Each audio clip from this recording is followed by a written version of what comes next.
Hi there, welcome along to Busy Bee Budgets, where we talk about all things budgeting on a financial independence journey.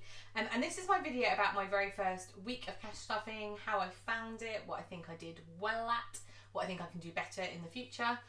So if that sounds like something you'd be interested in, then please like and subscribe and let's get into it. So overall, I think it's been a really positive experience, me doing the cash stuffing, I think for lots of reasons. Obviously, I wanted to do this to be more intentional with my money and also with my time, I guess, and my resources. And I think it's absolutely achieved that. And I think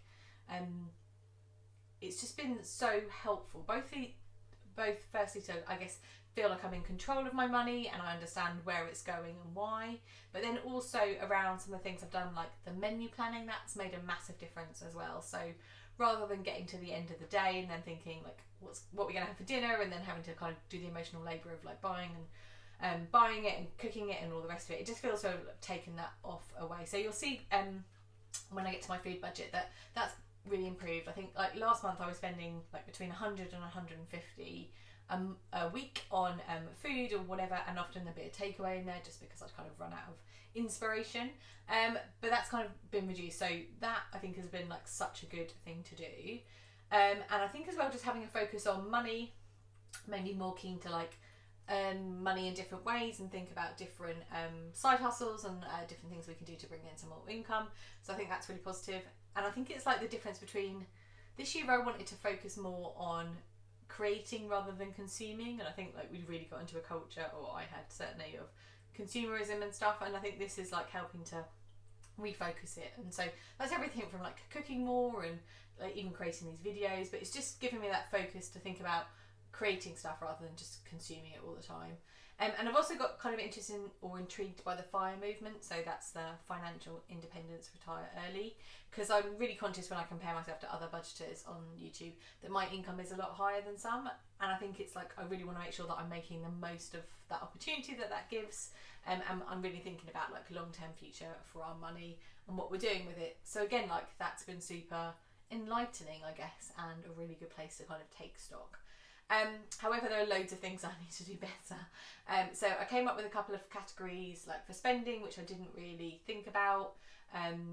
So I'll probably talk about those like when I go through the wallet, about where I've spent money and where I haven't. And also I've kind of got myself a bit confused about, so I get paid on the 8th of the month, but a lot of my bills go out before that because it's a legacy from when like my payday used to be at the end of a month. So I need to think about like actually when my weeks start, and I've just been doing it from payday, and I stuffed on payday, but that was a Tuesday.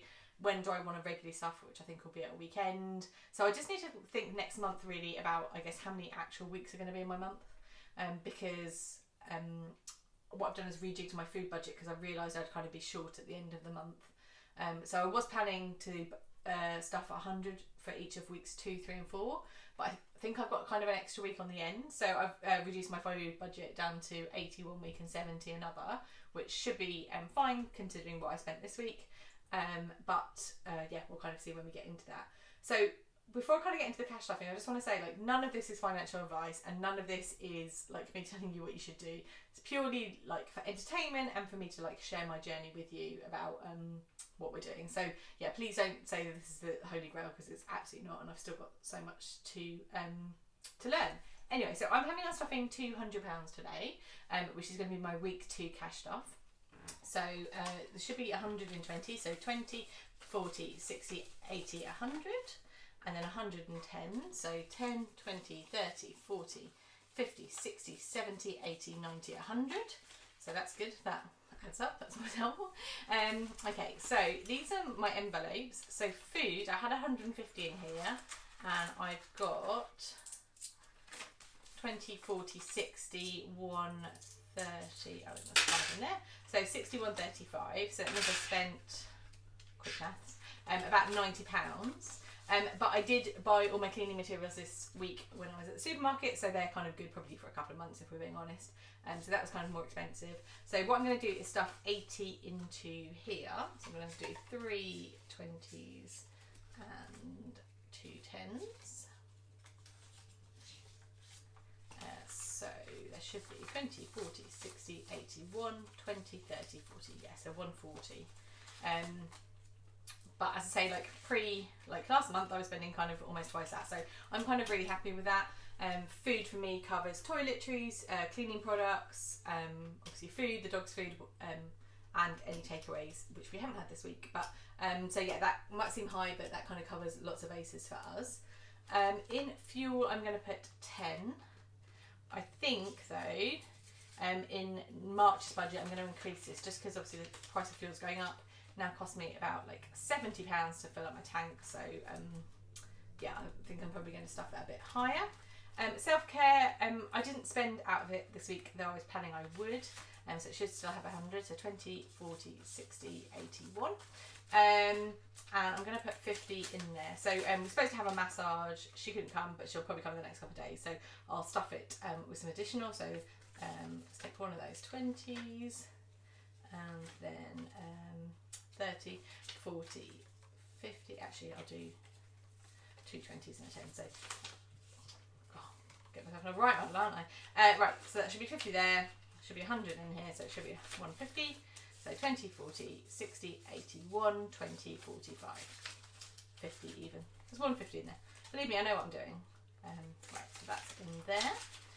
Clothes is one of those categories that I think I probably got a bit carried away with. So I don't actually buy that many clothes. So I think I'm going to reduce this in March's budget because I probably don't need 50 quid I certainly don't need £50 every month. So that's going to be one that will kind of, I'll look at the end of February and think about for the March budget. But at the moment I'm going to add £10 to it because what I noticed when I was doing my spending this month is I haven't really given myself any like spending money, if you know what I mean. So if I just want a coffee or I want to buy a journal or a book or something, I haven't really got a category that kind of covers that. So I've been taking out miscellaneous this week, but that's not really what I want miscellaneous for. I wanted that for just like unexpected expenses that don't logically sit anywhere. So I think from March I'll add myself in a spends category and probably reduce clothes to kind of fund it, if that makes sense. Socialising is going to get 20. I've got a brunch tomorrow with my girlfriends, so it's got 20, 40, and then that will make 60. But next week, apart from that, I haven't got too much planned, so that should be good. Miscellaneous is getting 10. So I had 20 in it and I've spent all 20 of it. That was a mixture of postage for stuff that I sold on eBay, and then I've bought a couple of bits to help me with the budgeting journey. So like I say, that would be a category I kind of need to think about what we're doing with. Gifts is going to get 10, but I have worked out that I'm going to need to really aggressively stuff this envelope because I've got loads of big birthdays over the next couple of months, like my husband, 2 of my best friends, 2 of my nephews. So I'm going to really fill that one up when I do my side hustle cash stuff later in the month. But it's really good through this process. I kind of know that's coming and I need to do it rather than kind of just drifting into it. So although that's not where it needs to be, I'm really pleased with the process, if that kind of makes sense. And then there's £10 left in giving. I've spent £10. That was on 2 collections at work. And I'm going to add the final 10 to that. So that will give us 20. So that's £200 cash stuff for week 2. I feel really comfortable with the levels. There's nothing I'm particularly worried about. So that's all good. And then I've got £1.35 left over. I haven't decided what I'm going to do with these and how I'm going to do that and savings challenges. So I'll probably have a think about that and maybe like update you in the next video. So I hope that all made sense. It kind of made sense in my head. So overall, I think like lessons learned are, it's really good to take structure and really think about what I'm doing. I haven't quite got some of the categories right, which is fine, and I haven't quite got some of the timing, I think, of the money right. But again, that's something to work on for next month. And definitely when I'm doing the budget for next month, I can think about more what's coming up in that month. And I know we talk about zero-based budgets, but I think obviously this month it was the first one and I probably just didn't get some of that stuff right. So thank you for listening to that. Sorry it was a bit of a brain dump. I hope you have a lovely day and I will see you soon. Take care. Bye.